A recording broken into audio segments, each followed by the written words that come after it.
Nah, bertemu kembali dengan Teddy Kurniawan TGM dari Kabupaten Tenggamus. Saat ini Teddy berada di kebun durian TBK Indah Pam. Seperti yang biasa, ini adalah musolanya.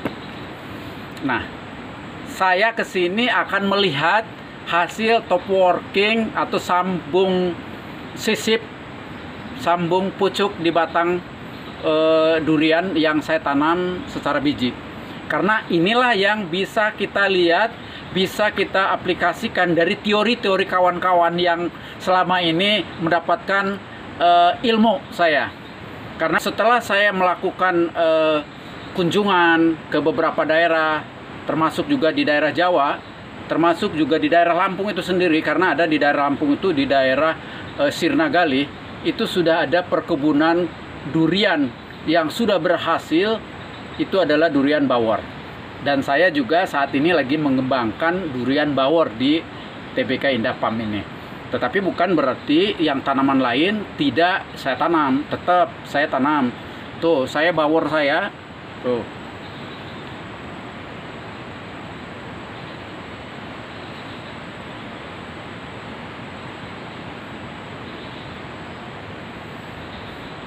Nah, itu di depan gubuk.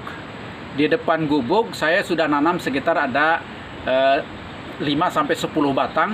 Dari ada musangking saya dulu dapat, kemudian ada juga montong saya sudah nanam. Nah yang sekarang lagi dikembangkan kemarin itu adalah jenis bawor. Waktu saya nanam dulu banyak hal yang saya keliru. Karena apa? Memang pada saat saya penanaman awal, karena asumsi kita dengan kohe kambing itu sangat bagus, tapi dengan kurangnya pengetahuan saya pada saat itu banyak menjadi korban. 3 tahun yang lalu, ini 5 tahun yang lalu, alhamdulillah sudah bagus, sudah 2 kali berbuah, walaupun belum banyak, karena memang sengaja saya lebih dioptimalkan kepada batang dulu. Nah, tapi sekarang saya lah mencoba, ini juga sudah dilakukan pemaksaan terhadap pohon durian. Lihat aja di atas ini nih, artinya nanti artinya di channel saya nanti saya tampilkan di atas saya nanti itu adalah pemaksaan pemohon durian. Kemudian juga di sebelah sini juga nanti saya akan tampilkan juga bagaimana cara pemupukan untuk merangsang buah. Artinya dari channel-channel saya itu semuanya tentang durian. Oleh sebab itu kepada kawan-kawan yang sekiranya memang berkenan melihat tayangan saya, silahkan lihat aja di channel saya Teddy Kurniawan TGM. Banyak hal hasil penelitian observasi saya, bahkan termasuk juga akhirnya hasil karya saya di TBK Indah Pam ini, bahwa banyak pohon yang alhamdulillah tumbuhnya sangat bagus. Artinya ada yang dari mulai penanaman menjadi bongsor, walaupun mungkin dari beberapa tanaman yang saya tampilkan adalah saya yang bagus-bagus, tetapi juga bukan menurut realita itu kurang bagus, yaitu adalah kohe kambing, karena memang harus dilakukan fermentasi yang sangat bagus. Kenapa saya katakan seperti itu? Karena fermentasi itu di dalam kohe kambing itu banyak sekali mineral, kemudian fungsi-fungsi pupuk, tetapi juga banyak juga yang terbawa, termasuk juga jamur-jamur itu. Nah, jamur-jamur itulah yang harus kita kurangin agar tidak menjadi bumerang bagi kita. Karena biasanya kepada daun, kepada pertumbuhan, bahkan kepada akar, hingga susah berkembang. Nah, hari ini kita akan berbicara tentang masalah top working. Saya ke TBK Indah ini adalah saya mau melihat bagaimana hasil sambung sisip saya terhadap durian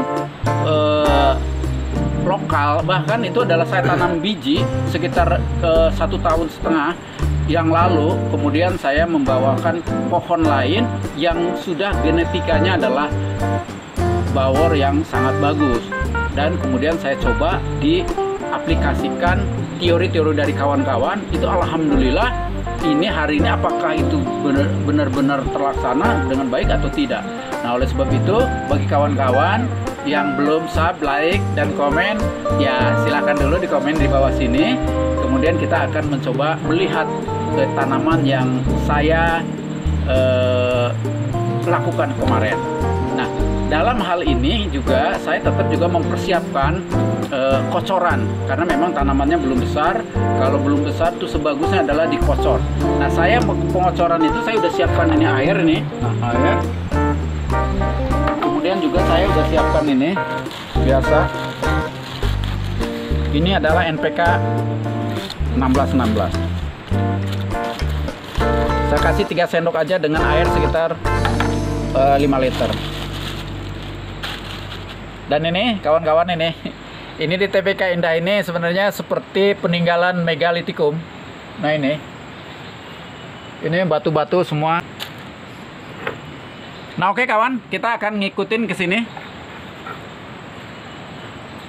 Ayo.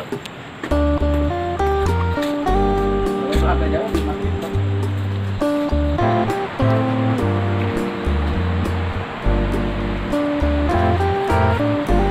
nih kawan.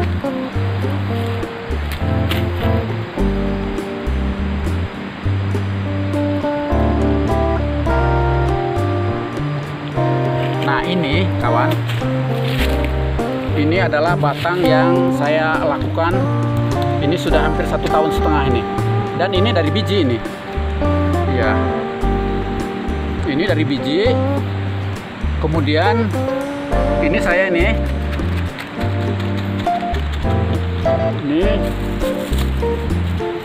Terus ini. Nah. Kemudian sama saya disambung sisip di sini. Nah, alhamdulillah perkembangannya lihat nih, kan sangat bagus.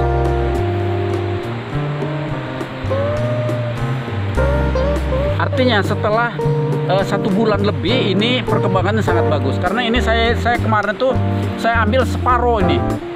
Separuh udah tinggal 11 sekali. Dan ini dulu belum dimatiin. Tapi kalau udah kayak gini, nah ini dalam rangka perawatannya, ini yang batang-batang ini adalah harus kita buang nih, yang ini nah.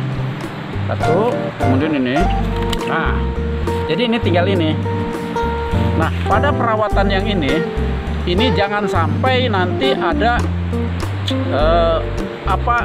tunas-tunas yang dari bawah. Ini seperti tunas saya regel-regelin. Nah, ini. Nah, ini sama saya itu adalah sambung sisip yang ada di ujung di sini. Nah, dan mudah-mudahan ini, nah inilah makanya ini nantinya akan terbantahkan terhadap tanaman. Kenapa tanaman saya seperti ini? Ini adalah sebuah tindakan untuk mempercepat pembuahan. Kenapa?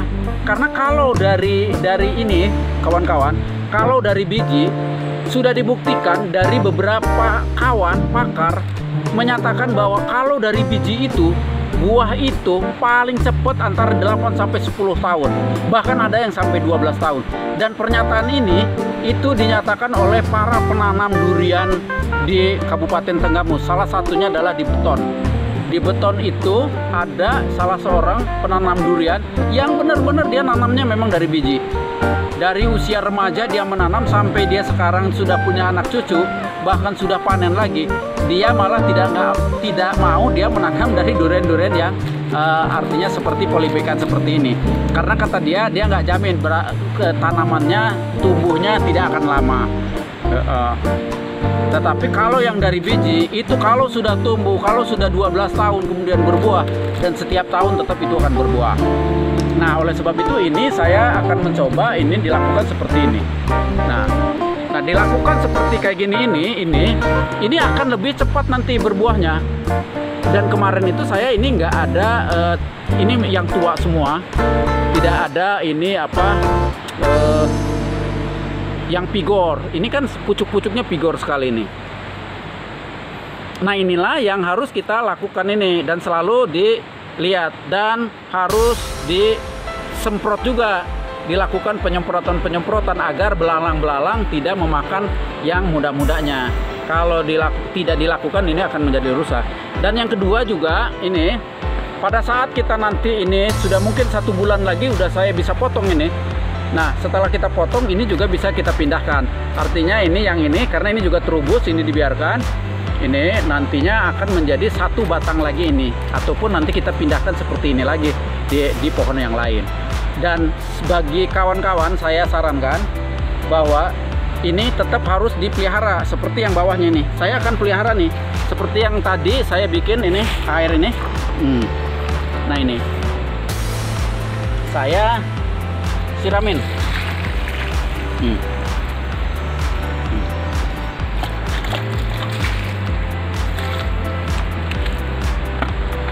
Dan pemupukan itu harus rutin, tetap harus rutin, 2 bulan sekali minimal dengan 3 sendok itu. Nggak perlu banyak, air dengan 5 liter atau 6 liter dikocorkan. Itu akan lebih efektif terhadap tanaman-tanaman yang masih kecil, agar pertumbuhannya menjadi bongsor. Kemudian pucuk-pucuknya akan menjadi pigor. Dan alhamdulillah apa yang kita lakukan, top working ala Teddy Kurnia TGM itu alhamdulillah berhasil. Karena ini sudah melihatkan ada tanda-tanda daripada pucuk-pucuk itu. Nah kawan-kawan, apa yang saya sampaikan ini, saya bukan mau memberikan tutorial hasil orang lain, tapi adalah ini hasil pribadi saya mengaplikasikan ilmu-ilmu dari kawan-kawan. Tentunya ilmunya bukan dari pribadi saya, ilmunya adalah dari referensi-referensi baik dari YouTube, kemudian Google, kemudian juga dari referensi lain, bahkan termasuk dari kunjungan-kunjungan yang saya lakukan. Dan alhamdulillah, karena saya berkeinginan untuk bisa menanam dari mulai 5 tahun yang lalu sampai 3 tahun yang lalu, saya menanam banyak benar. Tetapi memang sebelum saya kenal dengan kawan-kawan yang lain, artinya apa yang dilakukan terhadap tanaman awal itu pupuknya yang harus benar-benar pupuk yang ramah, artinya tidak panas. Kalau bagi saya adalah sesimpel-simpelnya untuk menyampaikan kepada para petani yang biasa saja, artinya tanamlah durian dari sekarang dengan penanaman sistem yang biasa-biasa saja, yang paling simpel, yang paling gampang adalah dengan mempergunakan pupuk NPK 1616. Itu adalah pupuk yang paling ringan, kemudian paling aman. Saya katakan paling aman. Gitu. Ternyata dari apa yang saya aplikasikan itu yang paling aman.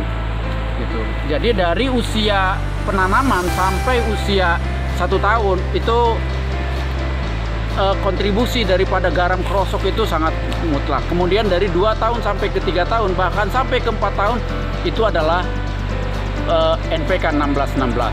Cuman memang dosis dan ukurannya yang harus memang jangan terlampau banyak, tapi juga jangan telat artinya. Dan yang terakhir adalah penyemprotan, itu yang utama. Selalu kita survei, selalu kita lihat. Karena memang di tempat kami khususnya ini curah hujan sangat tinggi sekarang. Sini sudah hampir 6 bulan curah hujannya masih bagus. Dan saya terus terang aja, dari beberapa tempat yang ada, saya belum ada pengairan secara khusus. Artinya betul-betul ini adalah masih tak ada hujan. Dan alhamdulillah selama 2 tahun itu pertumbuhannya sangat bagus. Cuman memang iya, bahwa kalau kita mau mengejar 3 tahun berbuah, artinya memang jangan sampai ada waktu stagnase dalam 1 tahun itu. Artinya biasanya kan musim hujannya adalah biasanya 6 bulan, musim kering 6 bulan. Artinya ada masa stagnase adalah selama 6 bulan. Oleh sebab itu dalam 6 bulan itu harus ada pengocoran pengairan.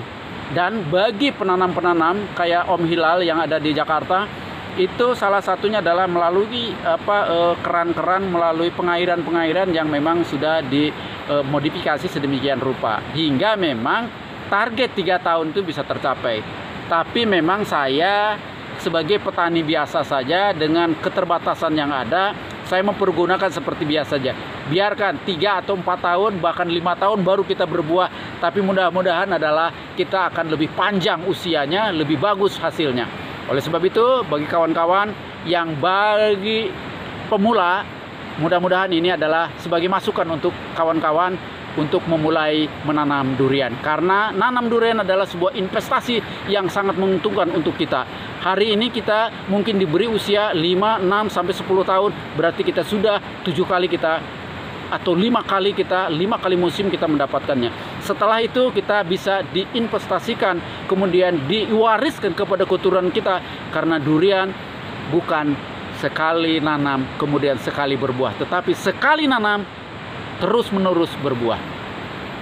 Demikian saja dari saya. Mungkin ada salah-salah kata dan tindakan, saya mohon maaf, itu adalah dari kekeliruan saya pribadi. Tetapi kalau ada yang hal-hal yang baik adalah saya mentransmisikan ilmu-ilmu dari kawan-kawan, yang ditransmisikan juga kepada saya, juga diinformasikan kepada kawan-kawan. Terima kasih. Mungkin itu saja. Salam durian dari Kabupaten Tegamus, dari Teddy Kurnia TGM.